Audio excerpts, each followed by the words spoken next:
ابو جحیفہ وہب بن عبداللہ سے روایت ہے کہ میں نے رسول اللہ صلی اللہ علیہ وسلم کو ایک سرخ چمڑے کے خیمے میں دیکھا، اور میں نے یہ بھی دیکھا کہ بلال رضی اللہ عنہ حضور صلی اللہ علیہ وسلم کو وضو کرا رہے ہیں، اور ہر شخص آپ کے وضو کا پانی حاصل کرنے کے لیے ایک دوسرے سے آگے بڑھنے کی کوشش کر رہا ہے۔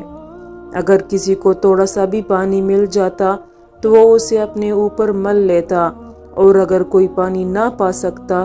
تو اپنے ساتھی کے ہاتھ کی تری ہی حاصل کرنے کی کوشش کرتا۔